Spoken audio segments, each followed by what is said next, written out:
For years, the creek behind my house had been a gentle, reliable companion. It wasn't grand or particularly wide, just a ribbon of moving water threading its way between backyards and trees, whispering across smooth stones as it flowed.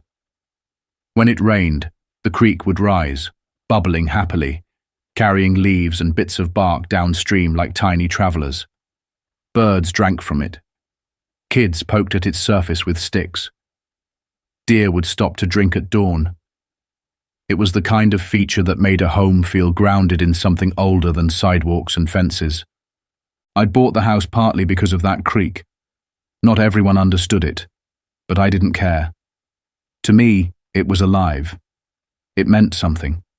It was functional too, the natural drainage for our corner of the neighborhood. Every time the clouds opened, you could see the water gather in yards and streets and make its way, obediently, to the creek. It carried away the excess and fed into the larger system beyond our view. It was efficient, elegant, untouched by bureaucracy. But over the years, things started to change. Our homeowners association had begun taking a more aggressive role in what they called neighborhood modernization. At first, it was just paint color approvals and flowerbed guidelines. Then came irrigation control, mandatory lawn treatments, even rules about Christmas lights. And eventually, eyes turned toward the creek. I heard the first whispers at a spring HOA meeting. One of the board members mentioned the creek as an unmanaged liability. Another called it unsightly. A third, who fancied himself an engineer, suggested it was unpredictable and inefficient. I sat there, stunned, trying to gauge whether anyone else found this absurd. Some nodded, others were silent. I raised my hand, asked if anyone had studied the function of the creek or understood its role. I was told that professional assessments were being reviewed. It felt like a decision had already been made. A month later, I received the letter. The HOA had voted, unanimously they claimed, to enclose and pave over the creek as part of a new stormwater initiative. My stomach sank. I walked out that evening and stood by the creek in the twilight, watching it ripple through the grass like it had done forever. I didn't know it then, but I was looking at the last days of something irreplaceable. The first trucks arrived just after dawn, a week earlier than expected. I watched from my kitchen window as men in neon vests marked the ground with spray paint and drove wooden stakes into the soft earth. A surveyor stood with a clipboard, nodding as if confirming something they already knew. It was surreal, the kind of scene you expect in the early phases of development, not in the middle of a neighborhood that had already been built, settled, lived in. I stepped outside and asked one of the workers what they were doing. He shrugged and said they were prepping the site for water control infrastructure. When I asked if that meant the creek, he looked away and muttered something about following orders. That evening, I attended the emergency HOA meeting, though it was clear it wasn't really an emergency to anyone but me. The room smelled of coffee and stale air conditioning. Folding chairs were arranged in stiff rows, and the board members sat at a long table in front, their posture tight with formality. A slide deck flickered to life on the projector, showing diagrams of cement channels, drainage pipes, and retention basins. The board president, a man named Carl with a voice like sandpaper, explained that the creek would be improved to prevent flooding and reduce maintenance. He pointed to a bullet point that read, "Cement burial will reduce mosquito breeding and storm runoff risks." I stood up and asked when the actual data had been collected, how many floods had occurred, how often the creek had actually contributed to property damage. Carl replied with a rehearsed line about environmental unpredictability. I asked if an environmental impact study had been done. A woman from the board said it wasn't required. Another man added that the new plan came from a consulting firm they'd hired out of state. When I asked for the firm's name or credentials, I was told it was confidential pending legal review.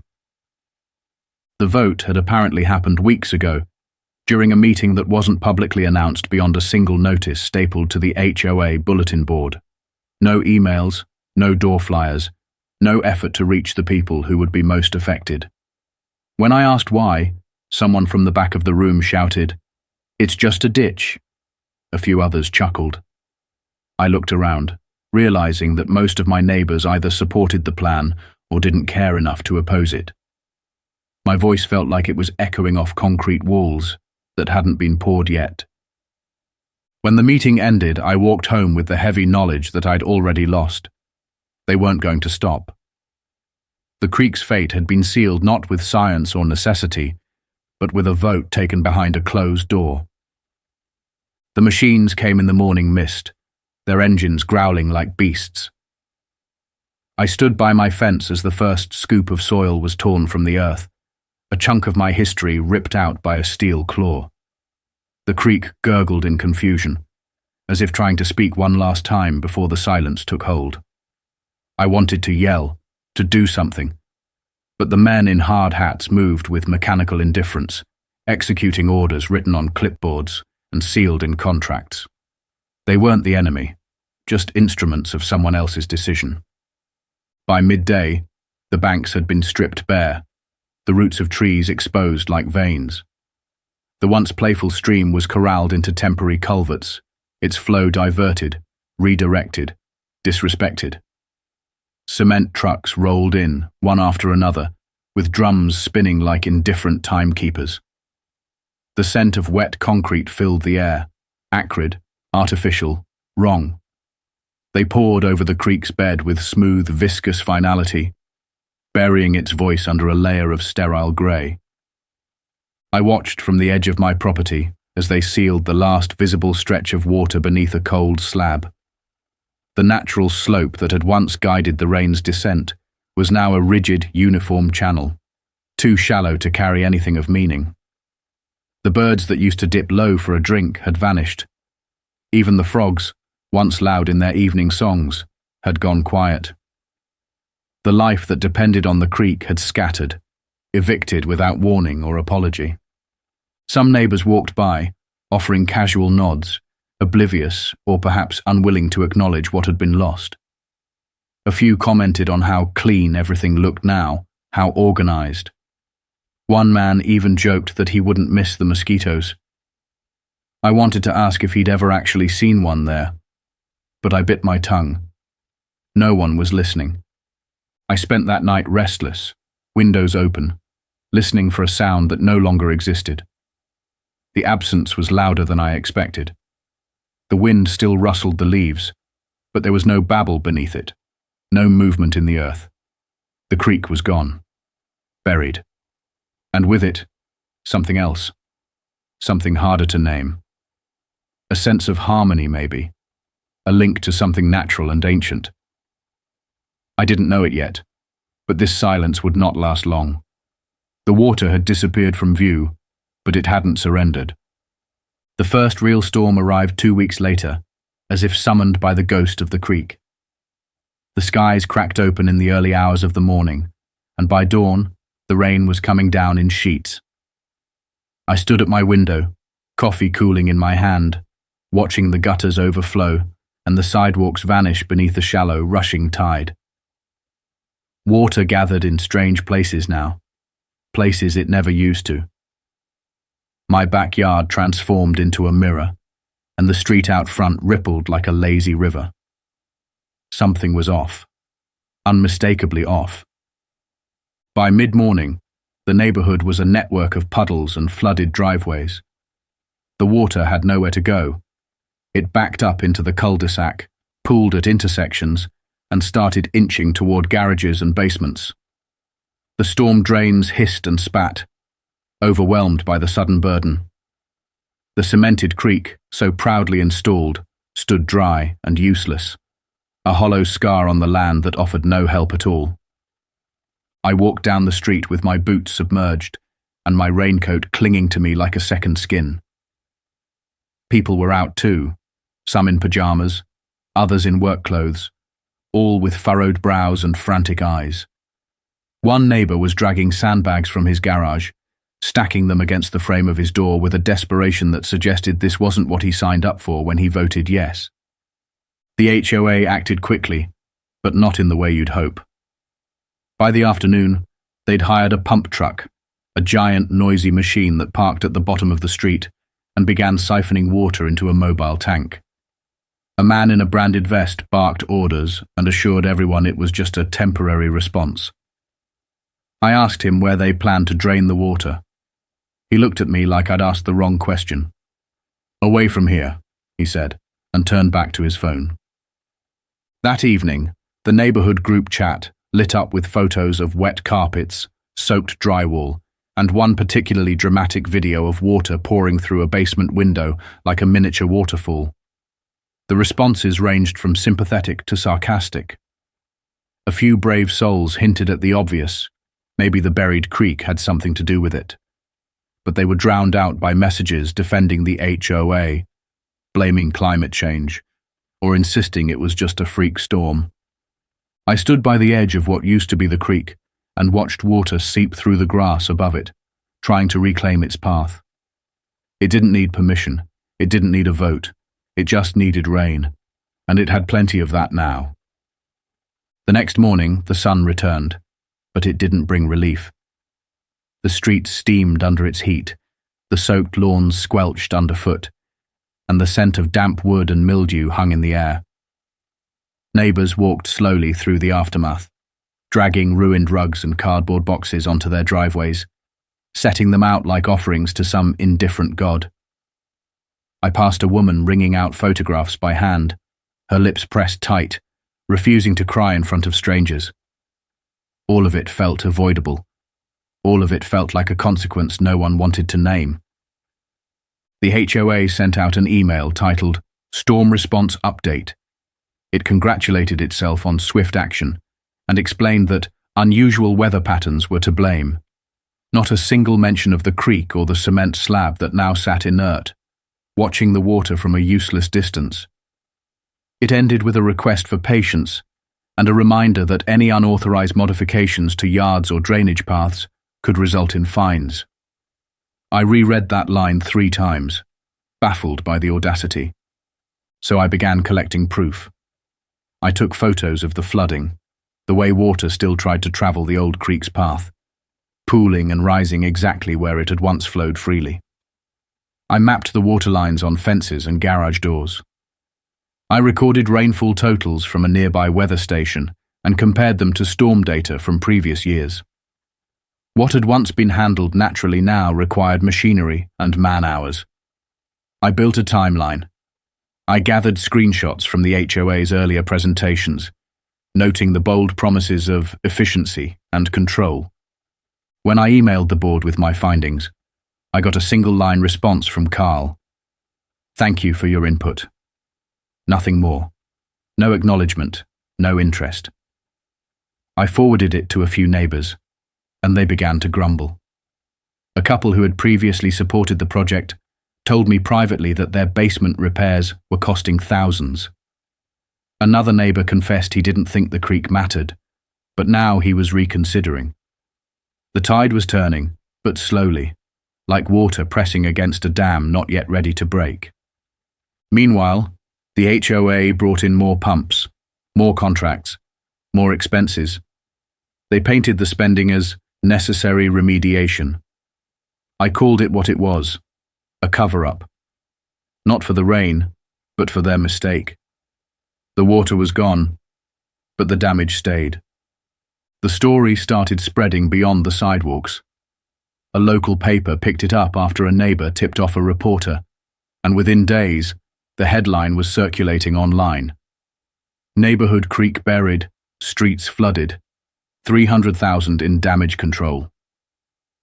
My phone buzzed with messages from people I hadn't heard from in years, asking if I really lived in the neighborhood from the article.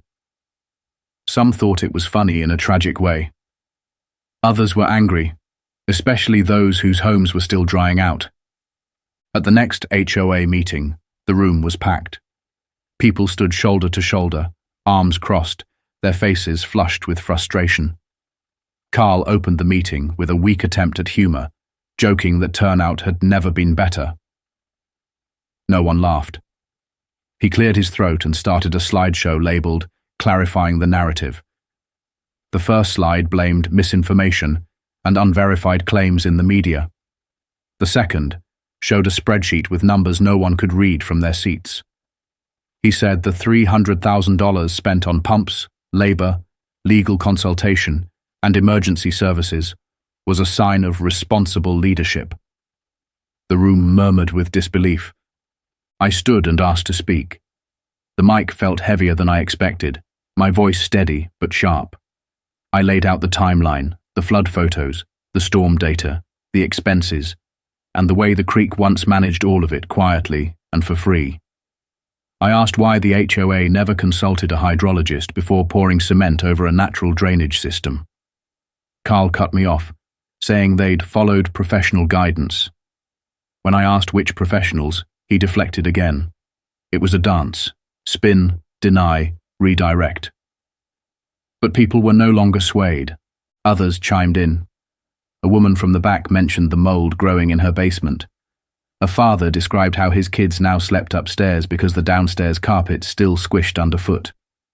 More people questioned the original vote, the lack of transparency, the cost. Someone shouted, "We voted for less flooding, not more." Carl's smile faltered.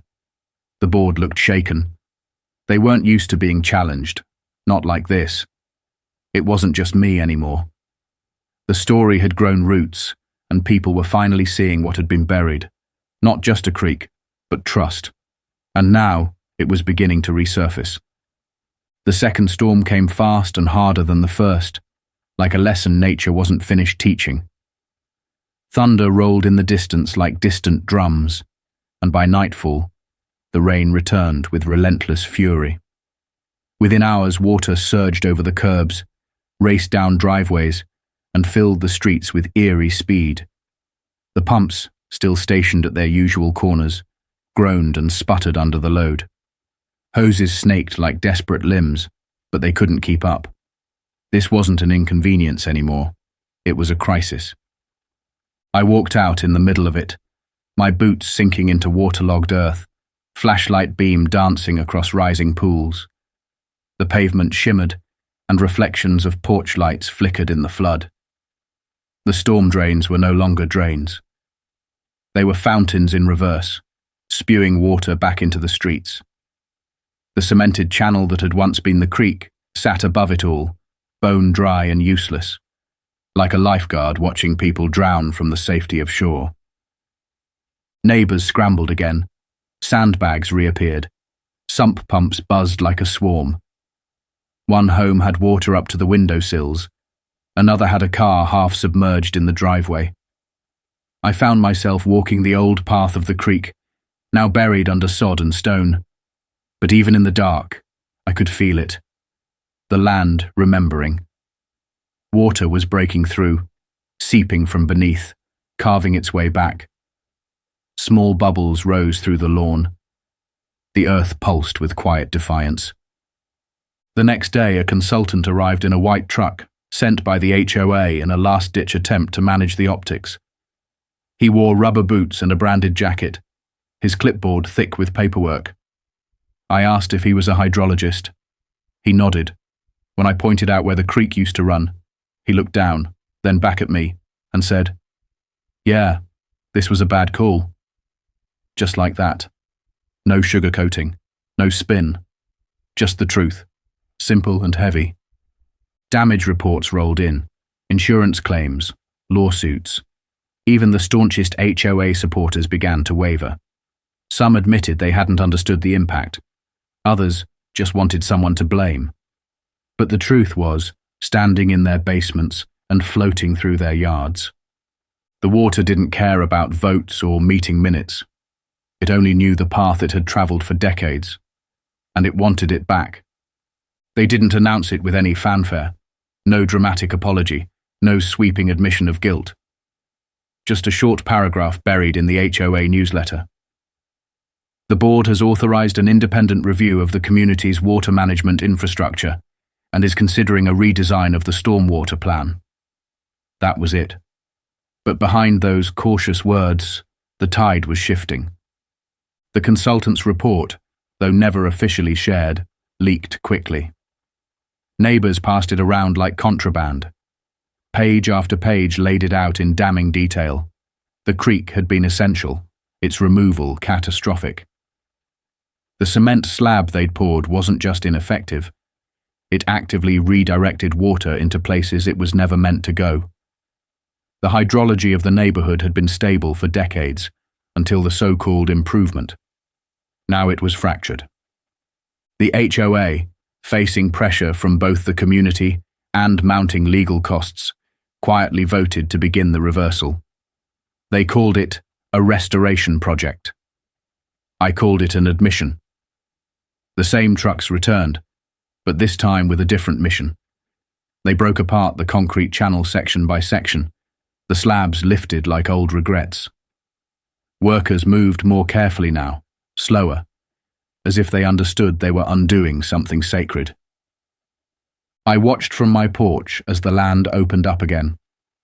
The buried earth, suffocated for months, finally breathed. They carved a new channel, slightly shifted from the original, but still following the natural slope. Rocks were placed with intention, plants chosen to absorb runoff. It wasn't a perfect replica of what had been, but it was a beginning. Neighbors came by more often, offering nods, thanks, even apologies. One man, who had once mocked the idea of a creek being valuable, helped install erosion netting on the bank. Another, whose basement had been gutted twice, planted native grass along the edge. Slowly, piece by piece, the neighborhood began to heal, not just from the water, but from the arrogance that had tried to deny its power. The cost of the reversal project climbed past $1 million. It would take years to finish, but the water was moving again, not with anger, but with purpose. And for the first time in a long while, so were we. In the end, the water won.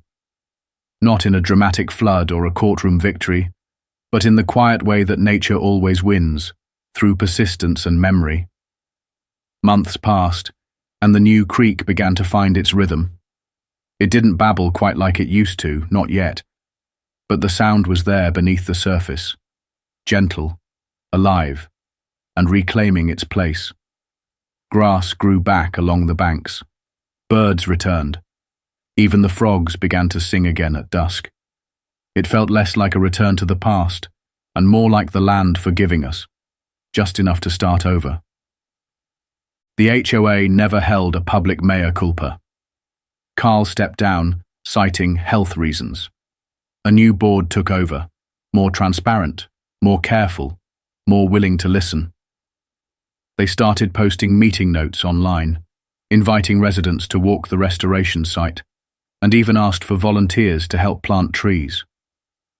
It didn't erase the mistakes, but it mattered. A little humility goes a long way when the damage runs deep. Sometimes I still walk the length of the creek, especially after it rains. I follow its curves, its patient return to form, and think about how hard we tried to erase it, to cover over what we didn't understand. All the money, the machines, the meetings. It took so much to destroy something that had once worked without effort, and even more to undo that damage. But here it is, flowing again, proving that wisdom doesn't always come from blueprints and policies. One afternoon, as I leaned on the fence where the concrete slab used to lie, I saw a mother duck and her ducklings wobbling down the bank, slipping into the current with an ease that brought a lump to my throat. The creek didn't remember the fight. It just remembered how to flow. In the final HOA newsletter of the year, there was a photo of the restored creek beneath a caption that read, "A beautiful new beginning." I almost laughed. There was no mention of what it had once been. No acknowledgement of what it took to bring it back. But I didn't need their words to know the truth. Because I heard it every day, in the low murmur of water finding its way home.